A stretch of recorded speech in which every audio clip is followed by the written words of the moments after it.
The sneering anti-Irish editorial in the UK edition of The Sun last weekend represents a warning that things are about to get dirty as posturing over Brexit gives way to political reality. Ever since the Brexit referendum decision 18 months ago, both the Irish and British governments have been parroting the line that they do not want to see a return to the hard borders of the past. It will be hard to maintain this illusion for much longer, as there is no escaping the fact that the inevitable consequence of a British decision to leave the EU's single market and customs union means a hard border on the island of Ireland, or alternatively down the middle of the Irish Sea. If the British government and the Democratic Unionist Party stick to their refusal to countenance any kind of trade order between Northern Ireland and the rest of the UK, then it will have to be a land border of some kind.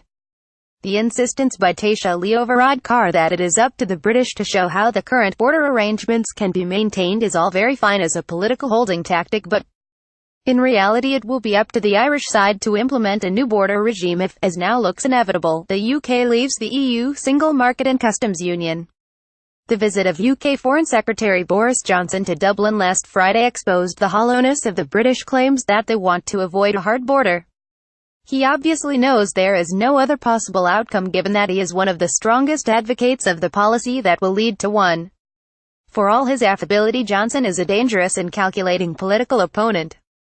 That was evident in his insistence that the border issue should be dealt with in Phase 2 of the Brexit negotiations, dealing with future trade rather than in Phase 1 as the EU is insisting.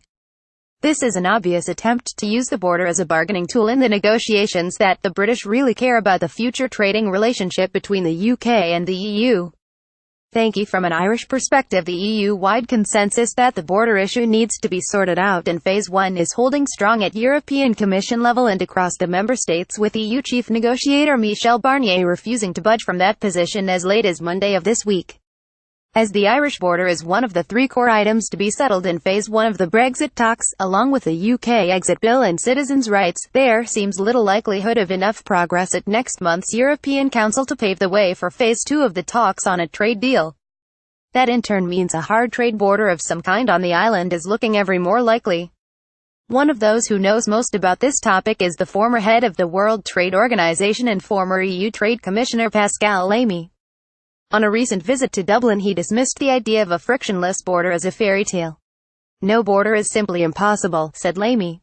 For him, the question was whether the border will be in the middle of the Irish Sea or across the island landmass. Lamy, like the Irish government, maintained the issues surrounding Brexit were a British problem and suggested that a border in the Irish Sea is the least worst option. The reality is that we in the EU, Ireland and the continent together, have a desire to limit the damage of the consequences of the British problem in Europe. That is all very well, but the consequences of the British problem will be far more serious for Ireland than anywhere else, and the government here needs to be as well prepared as possible for whatever kind of border that does emerge. A suggestion some time ago that the government had abandoned work on making a new border as frictionless as possible appears to be wide of the mark, and that is welcome news. It is imperative that this state is ready for all eventualities. There is also a need to prepare people for the worst, as further encouragement of wishful thinking could quickly turn to disillusionment with the EU when the harsh reality of the border has to be faced. One inevitable response will be lots of publicity for a noisy lobby blaming the negative consequences of the new border on the shoulders of the EU rather than the UK, and following that by promoting the cause of an Irish exit.